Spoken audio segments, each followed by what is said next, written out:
Hello, hello la famille, j'espère que vous vous portez bien et bienvenue dans notre émission Impact 19h. Que la paix du Seigneur soit avec vous. Voilà, ce soir, nos rubriques, nous allons toujours visiter notre émission à travers nos rubriques qui sont restées les mêmes. Alors mon frère, ma soeur, je te demanderai de rester scotché comme d'habitude, voilà, de rester concentré pour suivre l'émission. Voilà, si tu es seul, tu peux inviter ta famille, tu peux inviter tes amis ou tu peux les taguer ou, voilà, ou partager même l'émission après pour que tout le monde puisse bénéficier, n'est-ce pas, de la parole de Dieu, des bénédictions de notre Seigneur.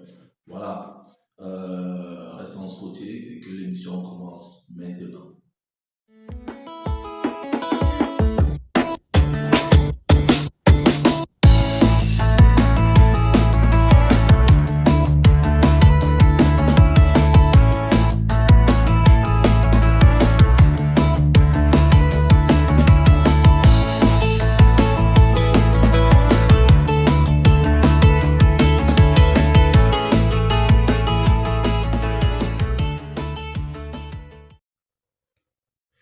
Oui, nous sommes arrivés comme ça à la première rubrique de notre émission. Voilà, la rubrique appelée Instant d'adoration. Et ce soir, nous recevons une chorale qu'on nomme Grace Choir et qui chante à l'honneur de notre Dieu. Et leur chant s'intitule À la fin de mon voyage.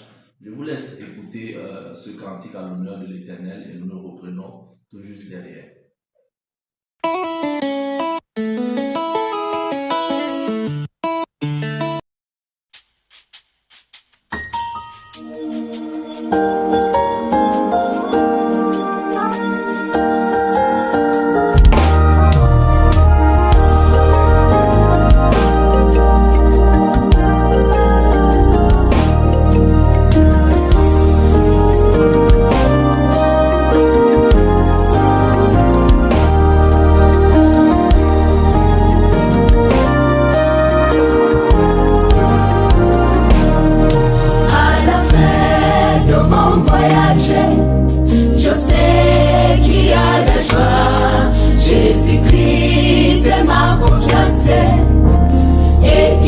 Fidèle à moi, oh, à la fin de ma souffrance, ma joie éclatera, et je sais que bientôt c'est la fin.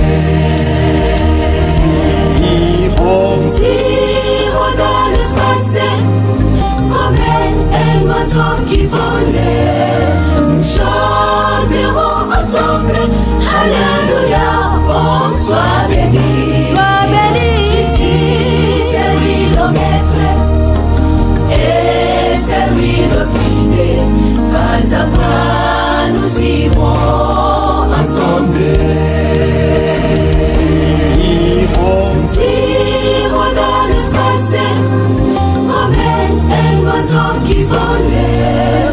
Nous chanterons ensemble, Alléluia, oh, sois béni. Sois béni. Jésus, c'est lui le maître et c'est lui le guide.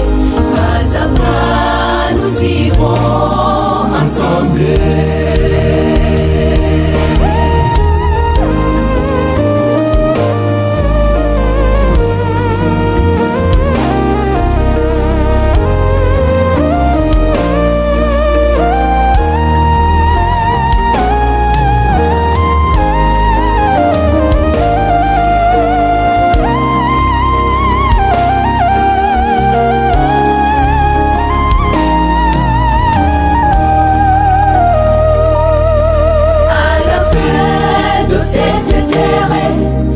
Il y aura un monde nouveau où régnera la paix divine et la joie pour l'éternité. Oh, à la fin de ces désastres, la paix s'établira et je sais que bientôt c'est la fin.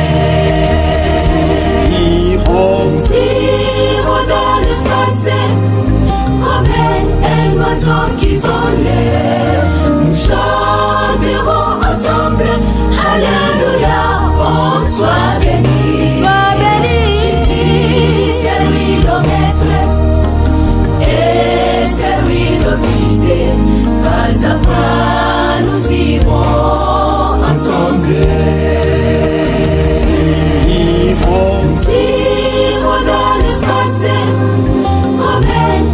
l'oiseau qui volait. Nous chanterons ensemble, Alléluia, oh sois béni. Sois béni. Jésus, c'est lui le maître, et c'est lui le guide. Pas à pas, nous irons ensemble.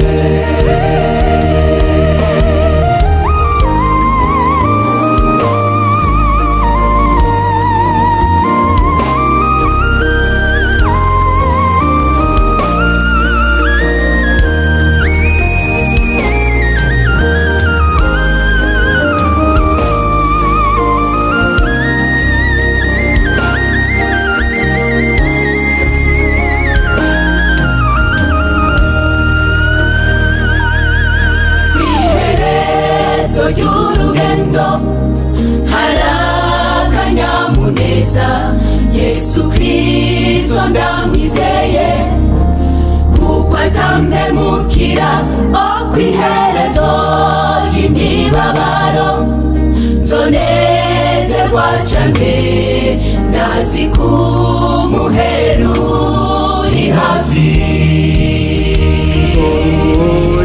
nzoja mu kirere uko inyoni iguruka tuzoririmba twese hoziyana haleluya. Yesu niwe mugaba atuje imbere tujanye azodushikana. Tuzoja mu kirere uko inyoni iguruka tuzoririmba twese hoziyana haleluya. Yesu niwe mugaba atuje imbere tujanye azodushikana.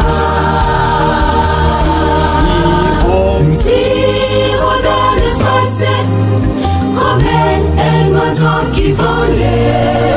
Nous chanterons ensemble, Alléluia, oh sois béni. Sois béni. Jésus, c'est lui le maître, et c'est lui le guide. Pas à pas, nous irons ensemble. Pas à pas, nous irons ensemble. Pas à pas, nous irons ensemble. Pas à pas, nous irons ensemble. Pas à pas, nous irons ensemble.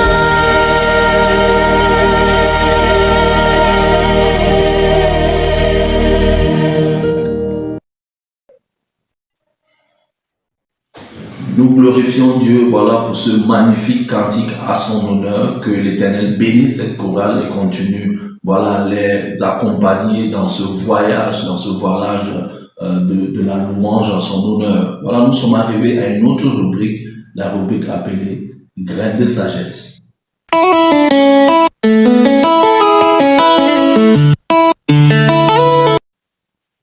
Oui, chers amis, nous sommes arrivés à cette rubrique Graines de sagesse, et la sagesse de ce soir est tirée du livre de Proverbes, chapitre 26, le verset 12. La parole de Dieu dit: si tu vois un homme qui se croit sage, il y a plus à espérer d'un insensé que de lui. Si tu vois un homme qui se croit sage, il y a plus à espérer d'un insensé que de lui. Vous savez, ce verset nous rappelle une vérité profonde. Le plus grand obstacle à la sagesse n'est pas l'ignorance, mais l'orgueil, chers amis. Une personne qui reconnaît qu'elle ne sait pas tout est prête à apprendre, à écouter, mais également à grandir. En revanche, celui qui est convaincu d'avoir toujours raison ferme son cœur au conseil, et c'est une réalité. Il ferme son cœur au conseil, il ferme son cœur aux corrections et à l'enseignement même de Dieu. Donc, la véritable sagesse commence par l'humilité, nous enseigne ce verset.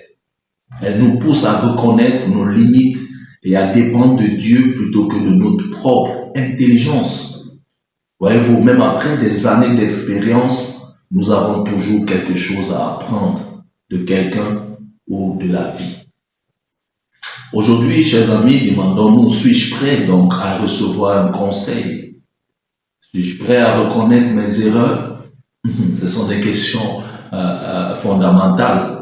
Suis-je prêt à laisser Dieu transformer ma manière de penser? Voilà, moi, la prière que je voudrais t'amener à faire est celle-ci. Dis au Seigneur, Seigneur, garde-moi d'un cœur orgueilleux. Donne-moi un esprit humble, prêt à apprendre et à marcher chaque jour dans ta sagesse. Alors, chers amis, que Dieu vous bénisse et vraiment à très bientôt pour un nouveau grain de sagesse. Oui, chers amis, nous sommes arrivés comme ça à une nouvelle rubrique, la rubrique appelée Message de vie.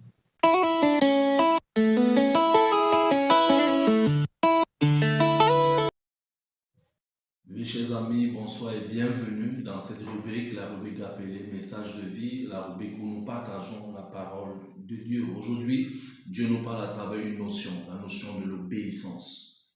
Voyez-vous, pour ceux qui aiment les titres des sermons, le titre est intitulé « Le miracle commence par l'obéissance ».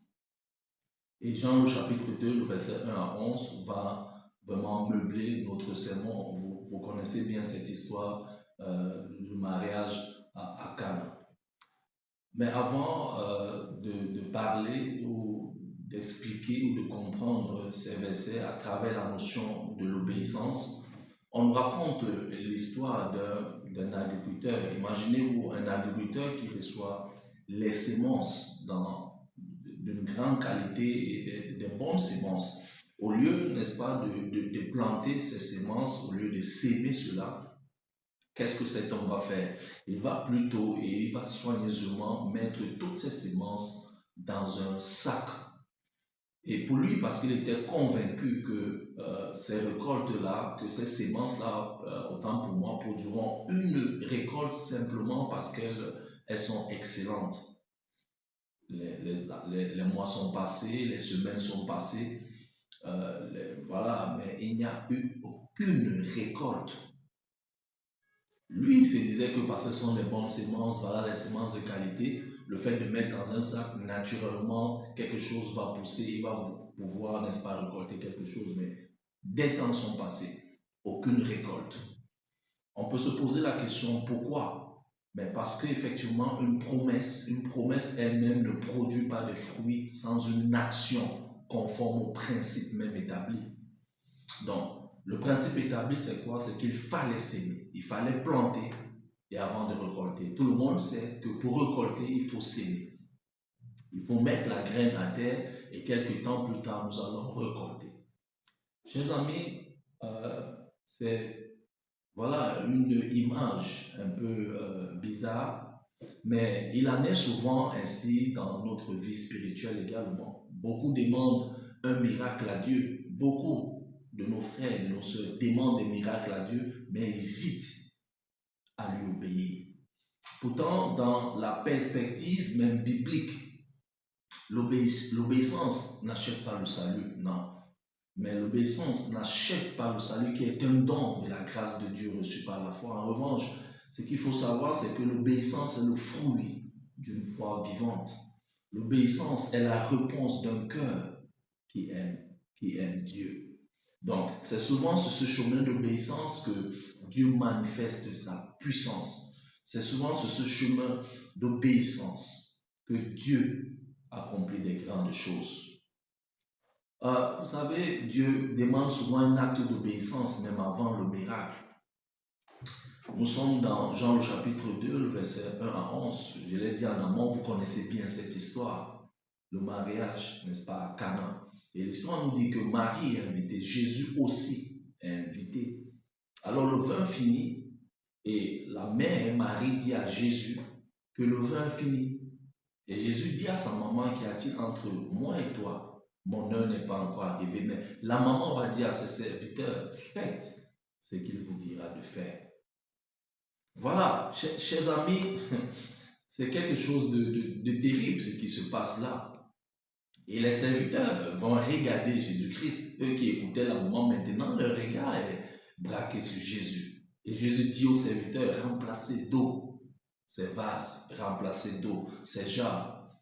Voyez-vous, les serviteurs qui étaient devant Jésus, Jésus était un non-name, voilà, parce qu'il faut rappeler que ce sera son premier miracle. Il était un non-name qui est celui qui nous dit de remplir des vases, qui est celui qui nous dit de travailler. Donc, ils auraient pu discuter, ils auraient pu se moquer même de lui, refuser. Après tout, est-ce que l'eau devient le vin naturellement? Est-ce que si on te demande de mettre de l'eau dans des vases, ça va devenir naturellement le vin? Non. Donc, ils pouvaient se mettre à discuter. Mais qu'est-ce qu'ils ont fait? Ils ont obéi, tout simplement. Puis Jésus va leur dire, puisez maintenant et apportez à l'ordonnateur du repas. Et là encore, ces serviteurs vont obéir à ce que Jésus est en train de dire. Et vous voyez exactement que c'est après cette obéissance que le miracle se produit. Oh, mes chers amis, Dieu voit souvent une situation que nous ne comprenons pas. Notre rôle n'est pas de tout expliquer, parce que nous ne pourrons même pas tout expliquer, nous ne pourrons même pas tout comprendre. Notre rôle n'est pas de tout expliquer, mais de faire tout simplement confiance à notre Dieu. Alléluia. Parce que vous savez que l'obéissance même révèle notre foi. Et quand vous lisez Jacques au chapitre 2, le verset 17, c'est Jacques qui le dit, que la foi sans les œuvres est morte. La foi sans les œuvres est morte. Donc l'obéissance ne remplace pas la foi. En fait, c'est ce que Jacques aussi est en train de dire. Mais elle en est l'expression. L'obéissance ne remplace pas la foi qui est un don de Dieu, mais elle en est l'expression. Quand Noé était en train de construire l'arche, il n'avait jamais vu un déluge, mais pourtant il a obéi. Lorsque Dieu dit à Abraham de quitter son pays pour aller dans un pays étranger, il ne connaissait pas vraiment sa destination, pourtant il a obéi. Donc la foi agit et l'obéissance en est la démonstration de cette foi-là. Quand vous lisez la Bible, je sais que vous êtes des lecteurs bibliques, vous comprenez que les plus grands miracles suivent souvent une obéissance simple. Vous connaissez le grand général Naaman, le charismatique qui était atteint de lèpre. Voilà, lui, il voulait une solution spectaculaire à son problème. Il voulait aller dans les plus grandes rivières, voilà, pour se nettoyer et autres. Mais le prophète lui dit simplement de se laver 7 fois dans le Jourdain, qui était une eau un peu bizarre par rapport aux eaux qu'ils avaient dans leur pays. Et ça, on dit qu'au début, il va refuser, puis il va accepter. Et quand il va accepter la 7e fois, la Bible nous dit qu'il devient pur. Et c'est vraiment, il faut que nous comprenions cela. L'obéissance à Dieu, n'est-ce pas, révèle notre grandeur, notre intimité avec Dieu. Quand nous obéissons à Dieu, cela ouvre les portes aux plus grandes bénédictions, aux plus grands miracles. Parfois, Dieu nous demande de pardonner. Parfois, Dieu nous demande même de restituer ce qui ne nous appartient pas. Parfois, Dieu nous demande de consacrer le jour du sabbat, d'être engagé dans ce jour, de prier davantage, de renoncer à un péché ou de marcher selon sa parole.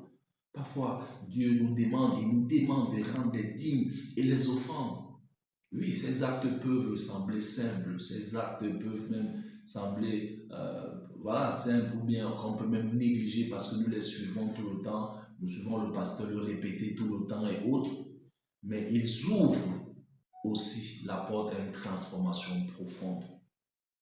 Tous ces actes-là, moi je les appelle les moyens de grâce que Dieu nous a donnés, afin que nous puissions être plus proches de lui, afin que nous puissions bénéficier, n'est-ce pas, de sa largesse. Oh, mes chers amis, ce soir, peut-être tu pries pour une restauration de ta famille, tu pries peut-être pour une restauration de ton ami, tu pries pour une guérison, tu pries pour une paix intérieure ou pour une direction dans ta vie, tu pries peut-être pour être un homme de paix, une femme de paix. Mais je te demande et je t'invite à te poser cette question. Y a-t-il un domaine où Dieu m'appelle à lui obéir? Y a-t-il un domaine où je suis désobéissant? Y a-t-il un domaine où Dieu m'appelle à lui obéir? Vous savez, le Seigneur ne nous demande pas d'être parfaits par nos propres forces. Jamais. Mais il nous appelle à marcher avec lui, en dépendant tous les jours de sa grâce. Son esprit nous donne la force d'obéir, bien évidemment. Son esprit est là pour nous accompagner dans cette croissance spirituelle. Et cette obéissance est une réponse d'amour à son salut. Tout ce que Dieu demande à l'homme, bien évidemment, c'est de lui obéir. Et l'obéissance est la réponse de l'homme aux bénédictions de Dieu, à l'amour de Dieu, aux manifestations de Dieu. Chers amis, le miracle n'a pas commencé lorsque l'eau est devenue du vin. Il a commencé lorsque les serviteurs ont décidé d'obéir à Jésus. Aujourd'hui encore, Dieu cherche des hommes et des femmes qui lui font confiance. Que l'Éternel t'aide et qu'il fasse de toi un homme et une femme obéissant au nom puissant de Jésus. Amen.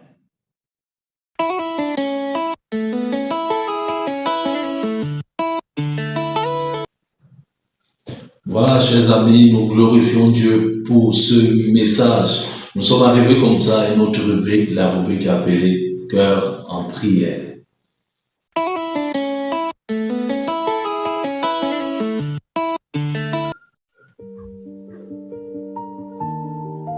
Oui, nous allons prier notre Dieu qui est le Dieu qui écoute les prières de ses enfants, nous dit le psalmiste. Ô toi qui écoutes les prières des hommes, alors les hommes viendront à toi. Voilà, je voudrais t'inviter, mon frère, ma soeur, à humilier ton âme. Voilà, nous allons prier notre Seigneur. C'est l'instant de prière, c'est le cœur en prière. Ne soyons pas distraits, nous allons orienter notre prière sur la notion de l'obéissance. Que Dieu nous aide à être des hommes et des femmes qui lui obéissent. Alors je voudrais te prier de prendre la position qui t'est préférable, qui t'est sied, et nous allons humilier nos âmes devant notre Dieu. Seigneur notre Dieu, notre Père, nous voulons te dire merci. Merci pour la vie, merci pour les grâces, merci pour la protection, merci pour la santé, merci pour le pain, merci pour les vêtements, merci pour nos familles, pour nos enfants, pour nos femmes, pour nos époux. Merci pour ton Église. Seigneur, c'est par ta grâce que nous pouvons encore parler ce soir. Ô notre Dieu, que ton nom soit glorifié au plus haut des cieux et que ta volonté se fasse sur la terre comme cela se fait au ciel. Nous venons humblement, Seigneur, avec nos fautes, avec nos manquements, implorer le pardon de nos péchés. Qu'il te plaise dans ton grand amour, Seigneur, dans ta miséricorde, de nous rendre purs, de nous purifier, de nous laver, afin que nous devenions blancs comme la neige. Nous sommes tes enfants, nous sommes l'œuvre de tes mains. Et Seigneur, nous voulons toujours être avec toi. C'est vrai, nos actes, salissent cette relation. Mais puisque ta main est toujours ouverte, et la parole nous dit que tu ne mettras jamais dehors celui qui vient à toi. C'est pourquoi humblement avec mes frères et mes sœurs ce soir, nous venons encore à toi, devant notre Père. Tu es notre Père, et implorer que tu nous acceptes tels que nous sommes, en nous transformant jour après jour. Notre Dieu, notre Père, nous venons parce que nous désobéissons à ta parole, et cela nous éloigne de toi. Cela bloque même les bénédictions, cela bloque même les miracles que tu voudrais accomplir dans nos vies. Nous avons vu tout à l'heure à travers ton message qu'il est bon d'être obéissant, qu'il est bon vraiment d'obéir à ta volonté. Je viens, Seigneur, parce que je reconnais ma désobéissance. Mon frère, ma soeur de l'autre côté qui me suit reconnaît qu'il ou elle est désobéissante ou il est désobéissant.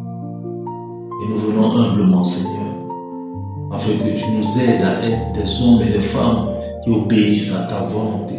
Parce qu'il y a la puissance dans l'obéissance, mais il y a également les bénédictions dans l'obéissance. Au Seigneur, dans Jean, le chapitre 14, le verset 15, c'est Jésus qui l'a dit, si vous m'aimez, gardez mes commandements. Oui, Jésus voulait parler, démontrer que l'obéissance est l'expression de l'amour envers Dieu. Ce n'est pas simplement un simple devoir, mais c'est l'expression de l'amour avec Dieu. Seigneur, et tu démontres que à travers l'obéissance, alors l'obéissance ouvre les voies aux bénédictions. L'obéissance ouvre les voies aux grandes récompenses. Parce que quand nous lisons Deutéronome, le chapitre 28, le verset 1, c'est ta parole qui dit, si tu obéis à la voix de l'Éternel, ton Dieu, en observant et en mettant en pratique tous ses commandements, c'est la parole qui le dit, alors l'Éternel, ton Dieu, te donnera la supériorité sur toutes les nations de la terre. Ta parole est certaine, elle est véritable. Il y a la bénédiction, il y a la puissance, il y a la grandeur dans l'obéissance. Mais c'est aussi, n'est-ce pas, un moyen pour nous de te dire merci. Un moyen pour nous de reconnaître tes manifestations. Seigneur, agis et ne tarde pas, Seigneur. Agis et transforme-nous pour la gloire de ton nom. Merci, Seigneur, d'avoir accepté cette prière. Merci parce que tu nous transformes et tu nous prépares pour ta venue. Donne-nous la force d'instruire également nos enfants. Oh, le 5e commandement, honore ton père et à ta mère, et tes jours se prolongeront, tu l'as dit, obéis à tes parents. L'obéissance, Seigneur, nous prépare aux grandes bénédictions. Peut-être on n'avait pas compris cela, mais à travers ce sermon et à travers cette prière, nous te prions de nous aider, Seigneur, à être obéissants. Et maintenant que nous avons compris, donne-nous, Seigneur, de vivre l'obéissance au quotidien. Manifeste ta grâce, manifeste ton amour avec tes enfants. Et accepte cette prière, non pas parce que nous sommes dignes, non, mais c'est par le précieux nom de notre Seigneur et Sauveur Jésus-Christ, nous t'avons prié. Amen.